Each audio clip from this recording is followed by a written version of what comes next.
Hello everybody. I am doing this video on the Jacaranda tree, the mimosifolia, if I said that correctly. Hopefully I did. I'm not a horticulturalist, so I don't know. But this is one of the most beautiful trees I've ever seen. I grew up with this tree as a kid in Orange County, and they dot the landscape from San Diego all the way up to Los Angeles. I live in Northern California, and you don't see very many of these trees around. Actually, I have never seen a jacaranda tree in Northern California where I live. You can grow them in zone 9 to 11. We are in zone 9, but we're kind of on that limit to where these trees can grow. They love the summer heat, but they don't like the frost, the freezing cold. And it can get pretty cold here in the winter times. It can get down to freezing a few times. But if you kind of get the tree used to it, it will survive that. But my tree that I got back in May, and it was only about that tall.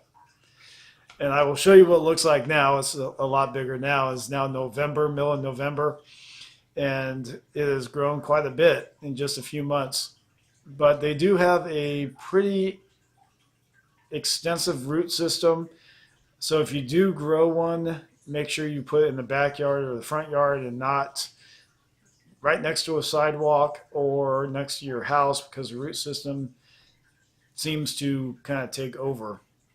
Where I used to live, sidewalks would kind of pop up where these trees were at, and they're little, tripping hazards, obviously. But like I said, they're a beautiful, beautiful tree.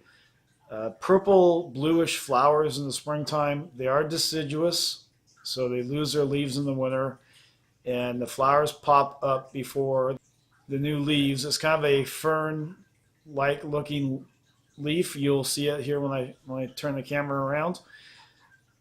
But these trees come from South America, Bolivia, Argentina. They were brought here in 1892 by a horticulturalist named Kate Sessions. And her story is actually pretty interesting. I won't get into it a whole lot, but it was pretty interesting that she was one of the first females allowed to attend UC Berkeley in the 1870s. She graduated in 1882 with a degree in natural science, and shortly after that moved to San Diego for a teaching job that she had gotten. Unfortunately, the teaching job only lasted a year for her. Fortunately for us, it worked out a little bit better, because after her 1 year of teaching, she then went out and purchased a nursery. And part of that nursery, she started experimenting with plants. And she started experimenting with plants from South America, Central America. And she ended up getting a contract with the city of San Diego to plant 100 trees in City Park, which is now called Balboa Park. And out of those 100 trees, she would plant cypress, jacaranda, palm, and eucalyptus. And those trees are still there to this day. And that was back in 1892. And those trees got so beloved and so loved and so liked that the city of San Diego has actually made them the official city tree. And you can see those trees in Orange County and Los Angeles as well. They kind of made their way up that direction around 1920s, 1930s is when they hit Los Angeles and Orange County, and they are beloved there as well. And actually what's funny is people love them or hate them.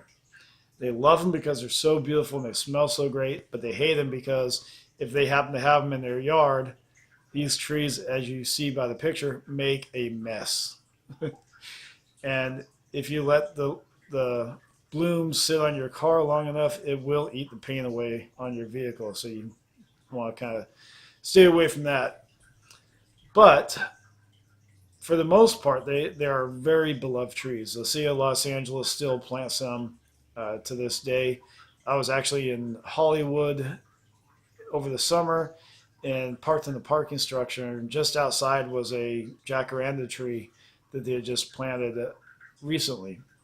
So these jacaranda trees are so beloved and so part of Southern California history that Hugh Hauser actually did an episode on California's gold, and I will put a link to that down below here where you can go and view that. So let me turn the camera around and I'll show you what my jacaranda tree looks like, and I'll explain kind of where I got my tree and where you can get yours. So this is my jacaranda tree now in mid-November. Started off, like I said, it was only like a 1-inch tall sapling. Started off in a 1-gallon container. It is now in the 5-gallon container. And this is within 6 months. Quite a lot of growth in 6 months.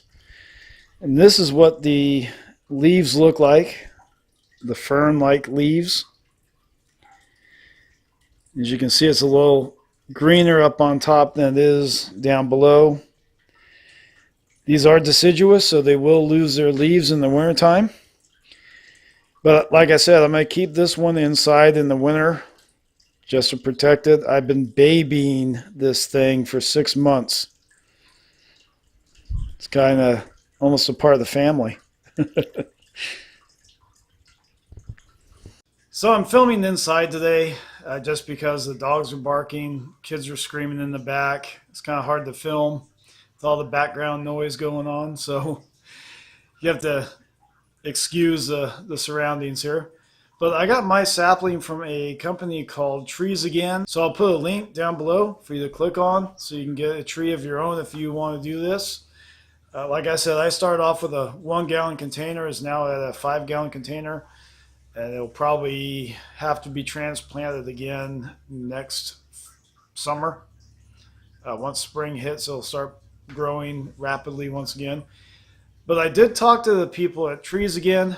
They do have them year-round. They do grow them year-round, so you can go ahead and buy them at any point in time during the year. Put them in a 1-gallon container, leave them inside during the winter time. Just make sure that they have lots of light, even artificial light if you can, and have lots of warmth for that first couple months, and then take it out in the spring. It's going to love the summer heat. Like I said, these trees are awesome. You're really going to really enjoy it.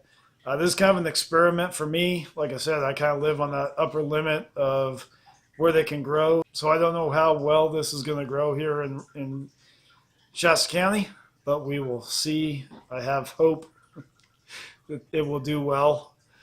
I probably won't put it in the ground for a couple of years. I'm going to end up continually babying this thing for the next couple of years and then see what happens. Unless it gets a little too big for the house, then it's going to have to go in the ground. So hopefully this is informative and helps you guys out. Like I said, click on the links below if you want to buy one of these, or if you want to look at Hugh Hauser's California Gold episode. That'll be down there as well. Have a great day.